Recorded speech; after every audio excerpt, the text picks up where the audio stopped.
Premier tour des élections régionales, très gros score du Front National, le Parti Socialiste qui décide de se retirer dans quelques régions, mais qui somme toute, on le verra peut-être, limite plutôt la casse. Et la droite, la droite qui semble se diviser dès ce matin avec des questions de leadership et de ligne politique. C'est avec Olivier Faure qu'on va en parler ce matin, qui est député de Seine-et-Marne.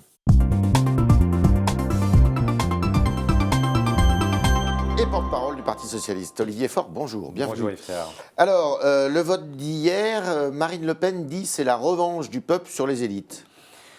Ce serait trop facile pour Marine Le Pen que de prétendre incarner à elle seule le peuple. Mais effectivement, il y a une part de désespérance et face à cela, le sentiment que les partis classiques n'ont pas réussi à tenir leurs engagements, n'ont pas réussi à sortir ce pays de la crise. Mais depuis des années et des années. Depuis des années. Et donc, effectivement, puisqu'ils n'ont jamais été essayés, les électeurs se disent pourquoi pas eux.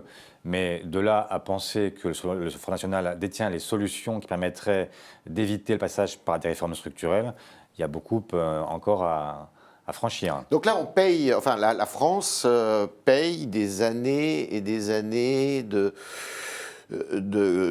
laisser-faire, d'absence de réforme, d'absence de courage aussi peut-être politique pour redresser le pays. Le courage, il coûte, et il coûte parfois, y compris en vote d'extrême droite, parce que le courage, c'est ce qui a été entrepris depuis 3 ans et qui parfois se traduit pour des populations qui sont déjà très précarisées par de nouveaux efforts qui ne sont pas toujours compris.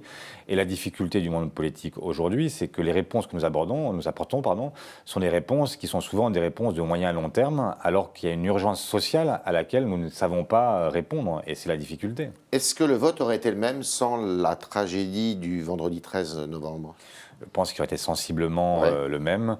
Et d'ailleurs, les sondages qui ne se sont pas beaucoup trompés, ont finalement montré qu'il y avait une légère inflexion en faveur du Front National, mais enfin très légère. Malheureusement, ce vote s'est enquisté et il est plus profondément ancré que nous ne pouvions le souhaiter. Jean-Pierre Raffarin, ce matin, disait sur France Inter « La République est en train de s'effondrer ». C'est aussi votre avis ? Non, je ne pense pas que la République s'effondre et je ne pense pas que nous soyons à la veille d'une vague bleu marine sur le second tour. C'est vrai que le Front National fait des scores importants, qu'il est en tête dans 6 régions, mais en réalité... Vous attendiez à 6 régions où il arrive en tête ? Non, c'est vrai que c'est effectivement plutôt une mauvaise surprise, mais malgré tout, dans ces 6 régions, il n'a pas la capacité à l'emporter au second tour. Et y compris dans les régions où la menace est très forte, le Parti Socialiste a décidé depuis hier soir de retirer ses propres listes. Justement, avant, le FN, c'est un vote d'adhésion ou un vote sanction pour les autres, pour vous ? C'est maintenant les deux. Il y a effectivement une part d'adhésion aussi, malheureusement. Alors, dans le Grand Est, c'est-à-dire Alsace, Lorraine, Champagne-Ardenne, le candidat socialiste Jean-Pierre Masseret a réaffirmé ce matin qu'il maintenait sa candidature. Il arrive en 3e position contre le vœu, le souhait, la demande d'ailleurs, de la rue de Solferino, c'est-à-dire du Parti Socialiste. L'exigence. Comment ça va se passer ? Mais écoutez... C'est lui qui décide en plus, parce que c'est lui qui dépose les listes en préfecture. Mais il faut comprendre qu'à chaque fois, pour un candidat qui doit retirer ses propres listes, c'est un sacrifice qui est épouvantable. Ça veut dire qu'il faut mettre un trait non seulement sur des campagnes qui sont des campagnes longues, mais en même temps sur les 6 prochaines années au cours desquelles il n'y aura aucun élu socialiste dans ces régions. Et donc, il faut lui laisser le temps de la réflexion. Certes, mais ça dit quelque chose aussi du pays plus largement. Ça veut dire que finalement, il n'y a plus d'autorité. C'est-à-dire que la rue de Solferino n'arrive plus à s'imposer non plus auprès de ses élus régionalement. Laisser le temps au temps. Et vous étiez pour cette ligne dictée hier par Jean-Christophe Cambadélis ? Absolument, car dans les 3 régions citées... Donc il y a aussi Nord-Pas-de-Calais, Picardie, où le candidat va se retirer, M. de Saint-Ignon. Et il y a aussi la région PACA, où le candidat Castaner se retire. Dans ces 3 régions, si la gauche ne se retire pas, mécaniquement, le Front National est assuré de sa victoire. Car il est très élevé. Parce qu'il est très élevé, à plus de 40% dans les 2 premières régions et à 35% dans la 3e. Et donc, on est dans une situation où, si nous ne nous retirons pas, si nous faisions ce que Sarkozy propose pour la droite, ni fusion ni retrait, eh bien, il y aurait dès aujourd'hui l'assurance pour le Front National de détenir 3 régions et donc plus de 11 ou 12, enfin même 11 millions, c'était seulement PACA et Nord-Pas-de-Calais. Ça doit faire 13 millions d'électeurs qui seraient dans ces 3 régions, en fait, sous gouvernance Front National, ce qui est absolument inadmissible. Mais vous entendez les électeurs, on en entend interviewer ici et là, socialistes ou de gauche, qui disent « Mais attendez, moi, c'est inimaginable que je vote pour un candidat de droite, puisque mon candidat s'est retiré. » Je comprends que vous risquez d'avoir... en fait, il n'y a pas de solution, de bonne solution dans cette histoire pour vous. Je comprends bien que ce soit difficile et c'est la raison pour laquelle j'aurais souhaité que les candidats de droite qui vont bénéficier de ces appels et de ces retraits soient un peu moins dans l'arrogance et davantage dans une forme de main tendue en direction de ces électeurs qui vont faire l'effort. Vous attendiez une fusion, c'était quand même difficile. Non, moi je suis contre la fusion aussi, qui me paraît la dernière... c'est la fausse bonne idée, parce qu'elle revient à laisser penser qu'il existe une UMPS. Pour moi, ce n'est pas du tout la solution imaginable. Mais en même temps, quand on a des listes qui se retirent, il est assez logique que Xavier Bertrand, M. Christian Estrosi et M. Richert fassent l'effort de ne pas considérer que finalement on leur apporte des voix, mais qu'ils n'ont même pas à aller les chercher. Et donc effectivement, il faut qu'ils comprennent que comme la réciproque n'est pas vraie, et que par exemple dans le Languedoc, M. Régnier ne veut pas se retirer... Vous auriez voulu qu'il se retire? Ça aurait été logique? Ça aurait été logique.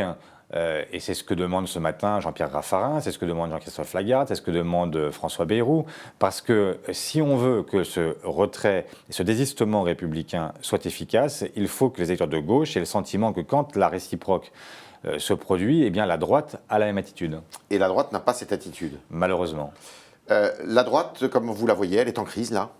Je pense qu'elle rentre dans une crise profonde parce que la nature des choses aurait dû faire que hier soir, ce soit une vague bleue et non pas une vague bleu marine. Pourquoi? Parce que traditionnellement, dans ces élections intermédiaires, l'opposition qui ne gouverne pas le pays est celle qui profite, comme nous avions nous-mêmes profité de cette... C'est pas le cas. En 2010. En 2010, oui, effectivement, de cette érosion de la droite. Combien la gauche, au jour d'aujourd'hui, peut gagner de régions, d'après vous? Quand je dis gagner, c'est conserver, gagner. Hein. Oui, je n'en sais rien. En fait, il y a 3 régions où elle part en tête et donc elle a toutes les assurances de remporter. Bretagne. Le Grand Sud-Ouest. Le Grand Sud-Ouest, l'Aquitaine, Poitou-Charentes. Et puis la Corse, où les choses paraissent bien parties. Mais là où il n'y a pas d'enjeu Front National, enfin, je veux dire, il n'y a pas de... Il n'y a pas d'enjeu Front National. Le Front National ne peut pas perturber la partie. C'est plutôt, ça se joue plutôt avec les nationalistes. Voilà, et la réserve en voix est suffisante pour penser largement l'emporter. Ensuite, il y a des régions où on voit bien que les choses sont à touche-touche, et c'est quasiment toutes les régions. Je pense bien sûr à l'Île-de-France. Alors l'Île-de-France précisément, Claude Barthelone, vous vous attendiez à ce score de Claude Barthelone? Non, c'est une bonne surprise, une très bonne surprise. Il peut conserver la région à gauche? Je pense que nous allons conserver effectivement l'Île-de-France à gauche. Le score de premier tour de Barthelone est un bon score. Et autour les scores de presque 26% des voix. Les Verts, Europe Écologie Les Verts, à peu près 7%, voilà, c'est ça? Et un parti communiste Front de qui gauche, est lui-même de 7% à peu aussi près. dans le même ordre d'idée. Donc on a 6 points de retard par rapport à Mme Pécresse au premier tour, mais vous le voyez, on a une réserve de voix de 14%. Donc la logique, c'est que la gauche maintienne cette région dans son giron la semaine prochaine. Donc ça serait une 4e région métropolitaine pour vous? Ce serait une 4e région, mais je pense à la région centre où les choses se passent de manière... où le Front National est arrivé en tête d'ailleurs. Le Front National est en tête, mais par contre, il n'a pas de réserve de voix, il fait 31%, ce qui est bien trop peu pour faire la bascule jusqu'au 50%. Et nous avons des réserves qui sont importantes, mais il y a beaucoup de régions, je pense à Rhône-Alpes, où la situation est assez proche aussi. Et puis après, il y a des régions où c'est beaucoup plus tendu, mais je pense à mon ami Christophe Clergeau, qui, même dans les Pays de la Loire, peut espérer l'emporter dans un finish compliqué, mais très serré quand même. Très serré. Mais enfin, on voit bien que Pour la droite, les choses sont effectivement très compliquées parce qu'elle s'est faite siphonner. C'est 2007 à l'envers, si vous voulez. En 2007, Sarkozy siphonne les voix du Front National au premier tour de l'élection présidentielle. Cette fois-ci, c'est un peu l'inverse. C'est son échec, Sarkozy, c'était ce premier tour d'élection? Je pense qu'effectivement, c'est l'échec de toutes celles et ceux qui ont cru qu'à force de surenchère avec le Front National, on pouvait à nouveau le siphonner. C'est l'inverse qui s'est produit. Ils ont légitimé son discours. Alors, on n'est qu'à mi-parcours, parce qu'il y a encore un deuxième tour, il ne faut quand même pas l'oublier.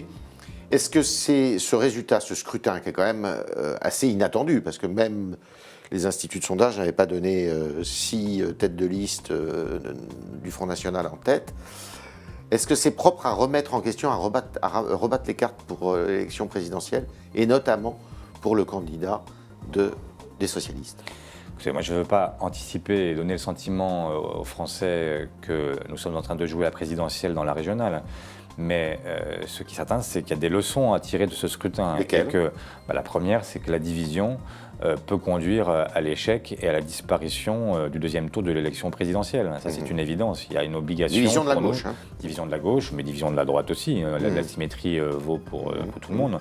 Et que les camps qui se divisent sont aussi les camps qui, demain, échoueront face à un vote Front National qui s'est non seulement cristallisé dans cette élection, mais qui s'est enquisté et qui donc va subsister. Nous ne sommes pas avec un feu de paille, un feu de broussailles qui disparaîtrait demain. Et donc on peut aujourd'hui effectivement considérer qu'il y en a une qui s'est déjà qualifiée pour le second tour de l'élection présidentielle, c'est Marine Le Pen. Et que donc désormais, entre la droite et la gauche, la question c'est celle de la capacité à se rassembler et à faire face au front.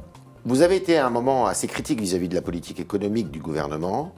Est-ce qu'il a des responsabilités de ce point de vue? Est-ce que vous pensez qu'il faut une politique qui soit davantage à gauche? Je pense que je ne suis pas critique, c'est-à-dire qu'il y a certains moments où effectivement, sur le plan il y a fiscal, des réflexions sur le plan fiscal, où je pense que nous avons à faire davantage sur la fiscalité écologique, sur aussi le fait de faire assumer par le patronat le pacte de responsabilité plus qu'il ne le fait aujourd'hui. Et quand il ne le fait pas, il faut réévaluer au fur et à mesure. C'est la carotte et le bâton. Il faut donner la carotte, mais quand il n'y a pas de résultats, il faut aussi rappeler que les 40 milliards qui sont sur la table, ils sont venus conditionnés par un effort du patronat pour l'emploi. Si ce n'est pas le cas, effectivement, il faut à certains moments bouger. Alors, dernière question, je reviens en plein dans la glaise des régionales. Monsieur Massenet pourra-t-il se maintenir? Moi, je pense que la raison l'emportera. C'est quoi la raison? La raison, c'est le retrait et qu'il écoute effectivement une décision qui est une décision collective, qui n'est pas la décision d'un seul. Et ce ne serait pas compris à la fois dans sa région, où je pense que les électeurs de gauche n'ont pas envie de voir M. Philippot l'emporter dimanche prochain. Et ce serait un message une candidature qui brouillerait le message national. Et dans toutes les autres régions où nous avons besoin de rassembler la gauche et plus largement celle de tous les progressistes contre le Front National, il ne faut pas laisser ce message perdurer. S'il persiste, il risque l'exclusion du PS? L'évidence, c'est qu'il se mettrait hors des cadres de notre parti, mais je ne pense pas que nous serons dans cette situation à l'issue des prochaines heures. C'était le talk de Olivier Faure, député de Seine-et-Marne du Parti Socialiste et porte-parole de ce même parti, qui nous dit que non, la République n'est pas en train de s'effondrer, mais en ce moment, ce sont les divisions dans la droite parlementaire et la gauche parlementaire qui coûtent très cher et qui expliquent en partie la montée, la forte poussée du Front National à ce premier tour. Et il invite M. Massenet dans le Grand Est à se retirer pour les socialistes afin de faire barrage à une possible élection de Florian Philippot du Front National. Merci Olivier Faure. Merci Yves Tréhard.